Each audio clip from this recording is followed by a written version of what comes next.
একদিনের বৃষ্টিতেই এলাকার বেহাল অবস্থা। নিকাশি ব্যবস্থা না থাকায় গ্রামের রাস্তায় এখন হাঁটু সমান জল। জীবন অতিষ্ঠ মালদার চাঁচল ১ নম্বর ব্লকের টেংরিয়াপাড়া এলাকার বাসিন্দাদের। কার্যত বন্ধ চলাচল, ঢুকতে পারছে না অ্যাম্বুলেন্সও। অগত্যা রোগীকে খাটিয়া করিয়ে নিয়ে যাওয়া হচ্ছে হাসপাতালে।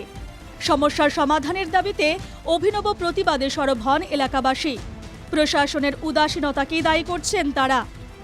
আগে তো নিকাশ হতো এই দিক দিয়ে, এখন তো সব ভরাট করে দিয়েছে, বাড়ি দিয়ে দিয়েছে, বলে এখন নিকাশ হচ্ছে না। এর আগে কোনো চেষ্টা হয়নি। এর আগে কংগ্রেসের পঞ্চায়েত ছিল, ব্লক ছিল কংগ্রেসের, ওরা কিছু কাজ করেনি। এখন বর্তমানে শাসকের আছে, আমরা ওদেরকে বলেছি এটা হাই রোড হওয়ার দরকার, কিন্তু এতদিন হয়ে গেল কোনো এই রাস্তা হয়নি। মেন সমস্যা হচ্ছে যে আমাদের এখানে যদি ড্রেনেজ সিস্টেম করা থাকে, সিনেজ সিস্টেমটা যদি ভালো করে থাকে, তাহলে এই জলের কিন্তু সমস্যা হবে না। ড্রেনেজ মেন সমস্যা না, মানে এই ড্রেনেজ না থাকার জন্য এই জলটা কিন্তু আটকে আছে। আজকে যদি এখানে এখন এই মুহূর্তে যেটা করতে হবে আর কি, যদি কোনো পাইপ দিয়ে ব্যবস্থা করে কোনো সিস্টেমের মাধ্যমে যদি এই জলটাকে বাইরে কোথাও ফেলানোর ব্যবস্থা হয়, তাহলে আপাতত এটা একটা সমাধান হবে। বেহাল রাস্তা নিয়ে শুরু হয়েছে রাজনৈতিক তরজা।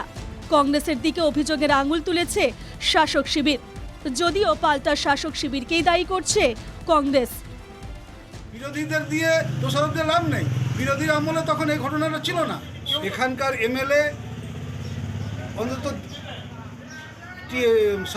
শাসক দলের, বর্তমান পঞ্চায়েত হচ্ছে শাসক দলের, জেলা পরিষদ শাসক দলের, পঞ্চায়েত সমিতি শাসক দলের। এর আগের পঞ্চায়েত ছিল কংগ্রেসের, ওখানকার প্রধান ছিল কংগ্রেসের, তারা কোনো কাজ করেনি। আমাদের সবে 8 মাস বসা হয়েছে, আমরা ওটা দ্রুত ব্যবস্থা করব। ওরা 5 বছরে যেটা করতে পারেনি, আমাদের সবে 8 মাস হয়েছে, এটা প্রথম বর্ষা হলো। আগামীতে বর্ষার মধ্যে সেই কাজটা আমরা দ্রুত সেরে ফেলার চেষ্টা করব। মালদা থেকে নারায়ণ সরকারের রিপোর্ট, NKTV বাংলা।